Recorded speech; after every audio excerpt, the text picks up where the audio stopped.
For years, I thought I was alone. I lived on Outpost EOS 9, a tiny, frozen rock orbiting the edge of Neptune's shadow. My job was simple: maintain the long-range beacons, record solar radiation data, and wait for a relief crew that never came. 3 years turned into 6. 6 turned into 9. Silence became my language. The stars were my only company, cold, distant, and endlessly patient. I used to tell myself that I liked it that way. That solitude made me stronger. But lately, I'd begun to feel something else. The sensation of being watched. It began: small shadows moving across the observation glass, the sound of static whispers on the comm line, my name echoing faintly in the radio static. At first, I told myself it was loneliness playing tricks. But then I saw her. Part 1. The Woman in the Void. It was during my 10th year on the station. I had just woken from cryo-sleep, doing my daily check-in. The console lights flickered. The long-range sensors detected movement about 12 clicks out, near one of the old mining asteroids. At first, I thought it was debris. Then it moved closer. I zoomed in through the external camera feed, and my heart stopped. A figure drifted in the void, humanoid, graceful, her form illuminated by the faint blue light of Neptune. No suit. No helmet. Her skin shimmered like dark glass reflecting starlight. And she was looking straight at me. I blinked, adjusted the focus, but she was gone. 4 days afterward, I couldn't sleep. The image burned in my mind: a woman who shouldn't exist, standing in open space, watching me through 1,000 miles of nothing. I began to feel her presence even when the screens were dark. When I slept, I dreamed of eyes glowing faintly violet, watching, waiting. Part 2. The Broadcast. 2 months later, it happened again. A faint signal appeared on the communications array, low frequency, non-human modulation, yet somehow shaped like a voice. I filtered it through the AI translator. EOS 9. I am near. I froze. The transmission was coming from deep space, directly behind the station.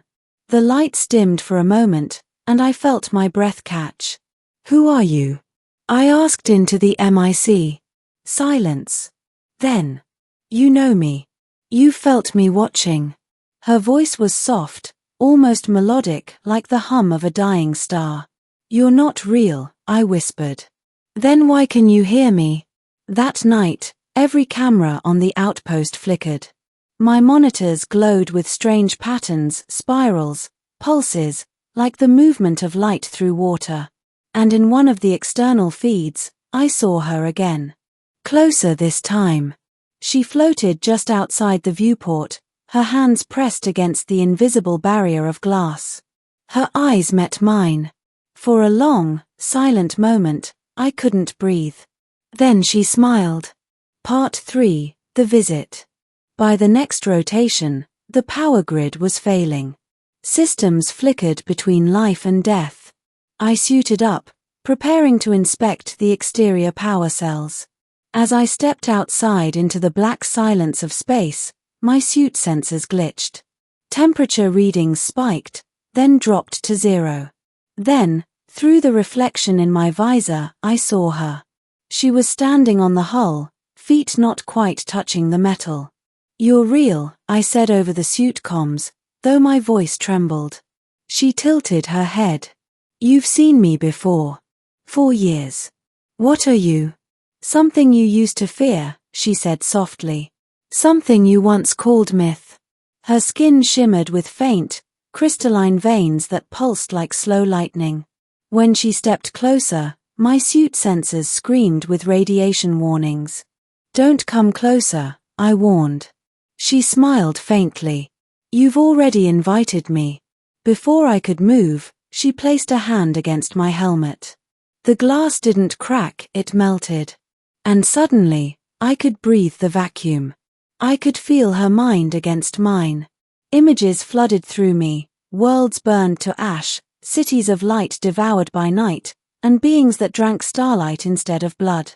What are you doing to me? I gasped. Showing you what I am, she whispered. And what you've forgotten. Part 4, The Hunger of Stars. Her name was Seraphine. At least, that's what she told me. She said her kind once lived among the stars, the Lithorai, a race that thrived on stellar energy, feeding from the radiation of dying suns. To humans, they were legends, vampires that fed not on blood, but on light itself. We watched you, she said one night, her voice echoing in my mind as she stood outside the viewport. We watched your kind grow, burn, rebuild. But you were never alone. Why me? I asked. Why here?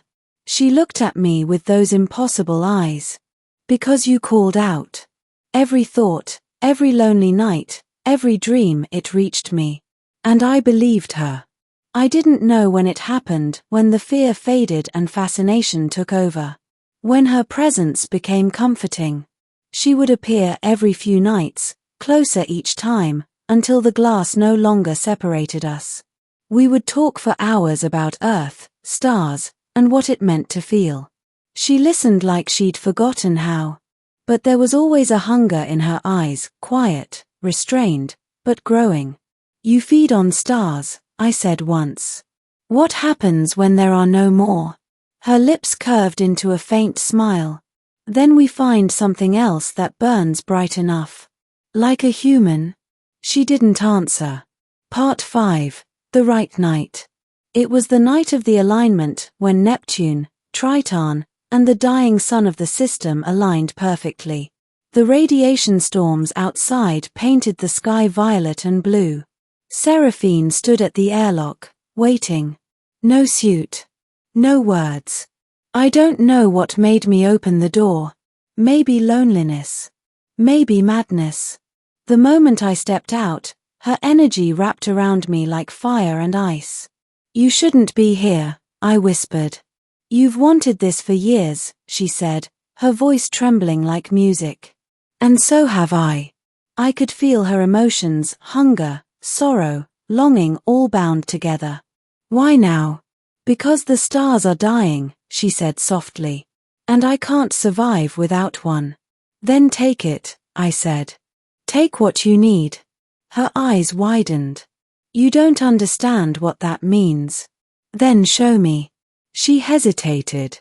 Then stepped closer, so close I could see galaxies swirling in her pupils. When her hand touched my chest, light poured into her palm. I gasped as my body felt weightless, my heart sinking with her pulse. She shuddered, a sound between pleasure and pain, and whispered, You're giving me warmth I've never felt before. Part 6, The Gift and the Curse. We spent days, or maybe hours, time blurred, drifting through memories, thoughts, and emotions. She told me of her home star, devoured by her own kind when hunger overcame restraint.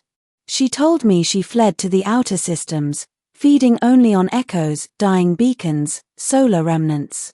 But when she found me, something changed. You remind me of what I was before I fed, she said one night. What were you then? Curious. Gentle. Human, in a way. Each time she touched me, I felt weaker but not afraid. My mind expanded, glowing with her presence. We were becoming something between species, something the universe had never seen. Until the storms came. A solar flare ripped through the outer rings, destabilizing the outpost. Warning alarms blared as power levels plummeted. I stumbled toward the control deck, but the systems were already melting. You have to leave, I shouted. She shook her head. No.